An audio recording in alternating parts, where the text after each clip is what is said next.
Salut à toi qui m'écoute aujourd'hui, j'espère que tu vas bien. Aujourd'hui, on va parler d'un sujet que j'avais déjà abordé dans l'ancien podcast que j'avais commencé l'an dernier. Mais je trouve que c'est intéressant d'en reparler, sachant que là, pour une fois, j'ai pris quelques notes. J'ai fait une publication sur Instagram pour parler des 7 étapes du pardon pour t'aider un petit peu à y voir plus clair par quoi commencer si tu ressens le besoin de pardonner à quelqu'un. Parce que c'est quelque chose qui est pas évident du tout. Moi, la première, pendant longtemps, en fait, j'ai cru que le pardon, en fait, ça signifiait excuser la personne, excuser le geste, donner raison à l'autre, et du coup t'as l'ego un petit peu qui tout de suite se braque en disant non non mais je veux pas pardonner. Il y a des choses qui sont, d'ailleurs je sais pas si tu fais partie de ces gens là, mais il y a beaucoup de personnes qui disent mais de toute façon il y a des choses qui sont pas pardonnables, qui sont impardonnables, et moi c'est pas ma croyance en fait, pour avoir discuté avec des gens qui ont vécu des choses vraiment affreuses, vraiment horribles, des choses relatives un peu aux abus et des choses comme ça, pour ne pas parler de viol. Les gens avec le temps sont capables de pardonner même des choses comme ça. Et ça n'excuse pas le geste qui est gravissime, mais ça permet de se libérer vraiment d'un fardeau qui nous pèse et qui nous pèse qu'à nous en fait, parce que le fautif en face ne va pas vivre la rancœur que tu entretiens vis-à-vis de cette personne, et elle ne concerne que toi. Il y a une phrase d'ailleurs que je trouve vraiment très belle, qui est très parlante vis-à-vis du pardon, qui dit, alors je sais pas qui dit ça exactement, mais c'est une phrase que je vois, que j'entends souvent, qui dit en gros que ne pas pardonner ou garder de la rancœur vis-à-vis d'une personne, c'est comme boire du poison en espérant que ça fasse du mal à l'autre. Donc voilà. Je trouve que c'est vraiment hyper parlant. Et après, je vais nuancer mes propos parce que y a dans le milieu du développement personnel, dans le milieu du développement spirituel, il y a un peu une certaine injonction au pardon, comme quoi il fallait absolument tout le temps pardonner à l'autre. Et moi, je trouve que c'est ok de ne pas toujours pardonner à quelqu'un tant on ne garde pas la rancœur à l'intérieur de soi. C'est-à-dire qu'on peut décider de ne pas pardonner à quelqu'un, mais je trouve ça quand même intéressant de ne pas entretenir une certaine rancœur qui vraiment là pour, comme je disais par rapport à la citation, c'est un poison en fait. C'est un poison qui va ne faire du mal qu'à toi-même. Et voilà. Donc ça c'était vraiment un peu mon point de vue par rapport au pardon. Je vais te communiquer les... Alors c'est pas moi qui dis ça, mais alors j'ai une mémoire de poisson rouge en ce qui concerne les noms. Donc je t'invite à faire une recherche sur Google si tu veux savoir le nom de la personne qui parle des 7 étapes du pardon, ou si tu veux en savoir plus. Je t'invite aussi à aller voir sur mon compte Instagram, j'ai fait une publication à ce niveau-là pour te détailler un peu les 7 étapes du pardon. La première étape, c'est décider de ne plus souffrir. C'est-à-dire que si tu veux, c'est le moment où tu prends conscience que cette rancœur que tu entretiens, elle est pas bénéfique pour toi en fait, et qu'elle rajoute un peu une souffrance au préjudice que tu as subi à la base. Moi, je le vois un petit peu, tu sais, c'est comme un Ferrero Rocher. Alors, je suis gourmande à la base. Mais si tu veux, le Ferrero Rocher en lui-même, c'est le préjudice que tu as subi, la souffrance que tu vis vis-à-vis de ce qu'a fait la personne ou autre.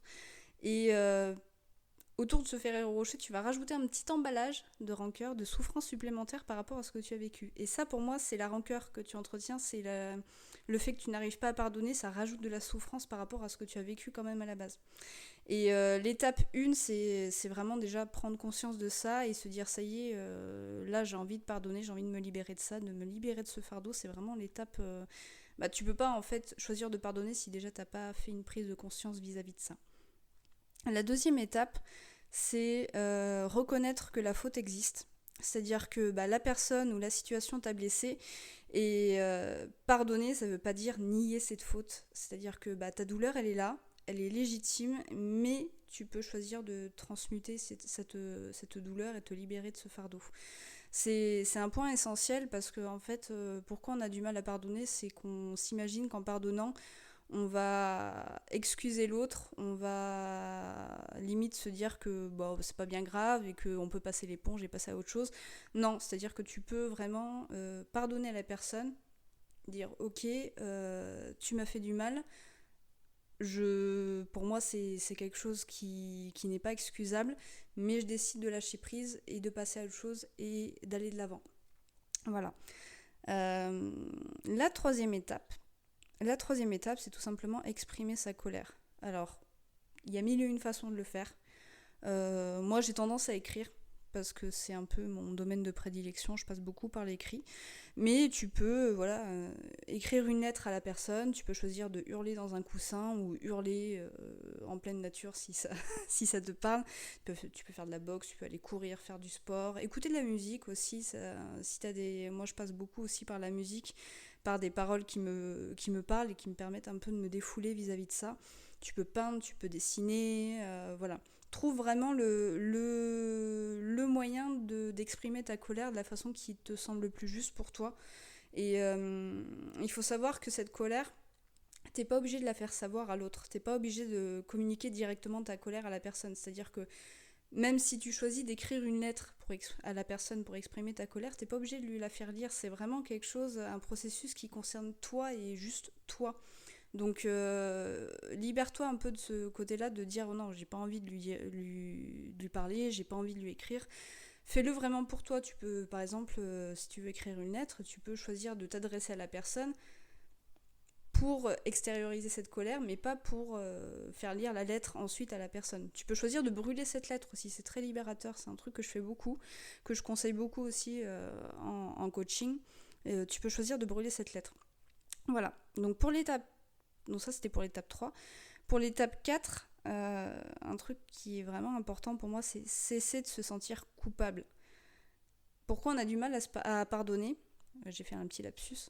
Pourquoi on a du mal à pardonner ? C'est que souvent on a du mal à se pardonner aussi à soi-même quelque part. On se dit j'aurais jamais dû lui faire confiance, j'aurais pu agir autrement. Des choses comme ça, et t'es un petit peu dans le regret et t'as du mal à te pardonner à toi-même. Et il faut vraiment te dire que ce qui est passé, en fait, c'est vraiment, ça appartient au passé. Tu peux pas changer ce qui est passé, tu peux juste en tirer des conclusions pour le futur. À toi de te demander quelle conclusion tu vas en tirer et quel choix tu peux faire vis-à-vis de ça. Une personne qui t'a trahi, tu peux dire ok, je veux plus jamais de ça dans ma vie, je veux plus de cette personne, je décide de pardonner, mais par contre cette personne ne fait plus partie de ma vie. Point. Voilà. Donc, mais c'est vraiment important si tu veux apprendre à pardonner à quelqu'un, apprends aussi à te pardonner à toi-même d'abord. L'étape 5, c'est comprendre celui qui t'a blessé. Alors oui, je sais, ça pique, parce que l'ego est là. Et quand quelqu'un te fait du mal, t'as juste pas envie de lui trouver, d'essayer de trouver des raisons pour lesquelles il aurait pu agir comme ça, essayer de le comprendre, t'as pas envie de le comprendre. Malheureusement, si tu en passes pas par là, tu vas avoir du mal à pardonner à la personne, parce que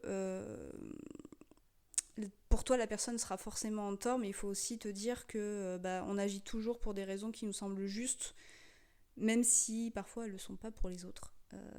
Les personnes font toujours du mieux qu'ils peuvent et alors, je parle pour certaines situations, parce que si on parle de choses plus graves comme les abus, le viol ou des choses comme ça, tu peux difficilement te dire que la personne a eu des bonnes raisons de le faire, mais enfin là, dis-toi vraiment que la personne a agi pour certaines raisons. T'es pas obligé d'être d'accord avec ces raisons-là, mais au moins d'essayer de comprendre l'autre, mais juste pour te mettre un petit peu, pour prendre du recul vis-à-vis de la situation. C'est-à-dire que comprendre l'autre, bien évidemment, ça n'excuse pas son geste, mais ça permet de prendre de la distance. Voilà. Alors, 6e et avant-dernière étape, prendre son temps. Prendre son temps, parce que pardonner, ça se fait pas du jour au lendemain. Il faut être prêt à pardonner. c'est ce que je disais un petit peu tout à l'heure, c'est qu'il y a une certaine injonction au pardon et on se dit que si on pardonne pas, on est une mauvaise personne. Non, c'est que des fois, le mal est tellement grand qu'on se sent pas prêt à pardonner tout de suite et c'est normal. Ça se fait pas du jour au lendemain et il faut vraiment comprendre qu'on le fait avant tout pour soi et pas pour l'autre. Donc c'est ok si tu te sens pas prêt à pardonner tout de suite dans demain ou dans les semaines, les mois, les années à venir. Des fois ça prend des années à pardonner à quelqu'un. Mais voilà, vraiment prends ton temps et attends vraiment d'être prêt avant de pouvoir pardonner. Et la 7e étape, c'est redevenir acteur de sa vie. C'est-à-dire que une fois que le pardon est accordé, c'est vraiment un poids en moins dans ta vie. Tu peux vraiment retrouver une certaine paix intérieure, tu peux aller de l'avant et reprendre les rênes et voilà, c'est vraiment c'est tout l'intérêt du pardon, c'est de se délester d'un fardeau, de quelque chose qui nous fait du mal et en pardonnant, tu peux vraiment entre guillemets repartir de zéro et aller de l'avant. Voilà. Donc voilà pour les 7 étapes du pardon. Après, bien évidemment, là je fais des généralités. Selon ce qui t'est arrivé, bien évidemment, ça demande des fois à voir les choses d'un point de vue différent. Là, c'est vraiment...